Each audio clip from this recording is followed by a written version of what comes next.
T'as déjà entendu parler des étiquettes? Une personne est en colère, tu lui places une étiquette, sa colère diminue. Une personne triste, tu lui places une étiquette, sa tristesse diminue. Ça va encore plus loin. Si tu soupçonnes une personne de mentir, tu lui places une étiquette et ça augmente tes chances que la personne revienne sur la vérité. Tu peux même réussir à faire changer d'avis une personne avec une étiquette. C'est parti, je vous explique comment utiliser une étiquette et hacker positivement le cerveau des gens.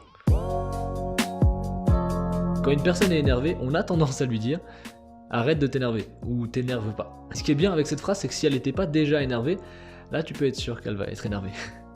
Donc au lieu de dire ça, on met ce qu'on appelle une étiquette. Ce qui va donc diminuer son émotion négative ou augmenter son émotion positive. Et voici comment vous allez vous y prendre en 3 étapes simples. Première étape, observer la situation. En fait, il faut juste trouver la raison pour laquelle on veut placer une étiquette. Mais théoriquement, si on arrive à dire à la personne « arrête de t'énerver », c'est qu'on a déjà remarqué qu'elle était en colère. Donc tu as détecté l'émotion de la colère.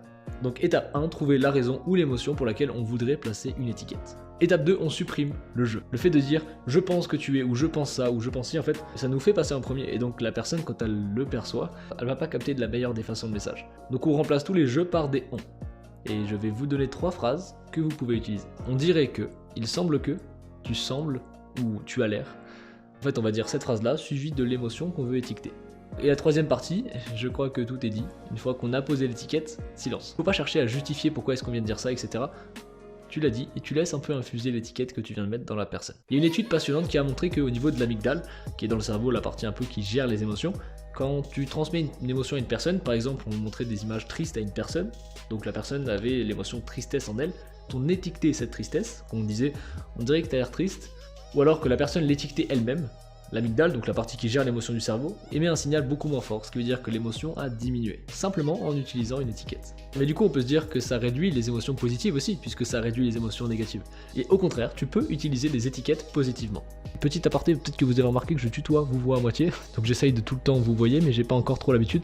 Reprenons la vidéo. Par exemple, on peut dire quelque chose comme « on dirait vraiment que vous prenez de votre temps pour moi, je vous remercie, vous semblez très patient avec moi et je vous remercie ». C'est ce que ça renvoie à la personne, c'est incroyable. Vous savez maintenant aussi comment vous faire apprécier. Bon, maintenant vous savez comment placer une étiquette émotionnelle. Très fort.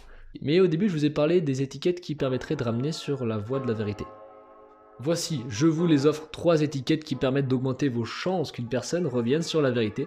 J'en avais déjà parlé dans une vidéo que je vous affiche juste ici. Donc si vous soupçonnez une personne de mentir, vous pouvez commencer comme ça, en disant « je comprends ce que tu me dis, mais on dirait que c'est plus compliqué que ça. On dirait que quelque chose te dérange.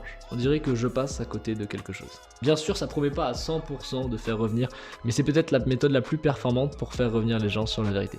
Mais là, il nous reste une dernière technique dont j'ai pas encore parlé. Comment faire changer d'avis une personne grâce à des étiquettes. Les étiquettes négatives. Lui dire quelque chose comme « on dirait que t'es pas hyper content de ton choix » ou « on dirait que ça te plaît pas trop ce qui vient de se passer ». Là, la personne a l'occasion de vous corriger. Incroyable, bien sûr qu'elle va l'utiliser.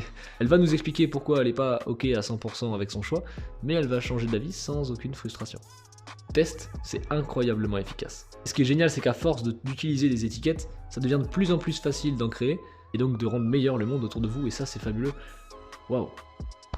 Oui, parce que tant qu'à faire, si on a des techniques de Jedi, autant s'en servir pour faire le bien. En parlant d'étiquettes, on dirait que vous êtes très généreux. Donc vous pouvez liker et vous abonner. Il fallait que j'en place une. Et pour continuer de booster son cerveau, je vous mets une vidéo ici sur comment hacker ses émotions et ici sur des phrases d'influence qui sont très pratiques. Sur ce, je vous dis à la prochaine, c'était Charlie Ed. Salut!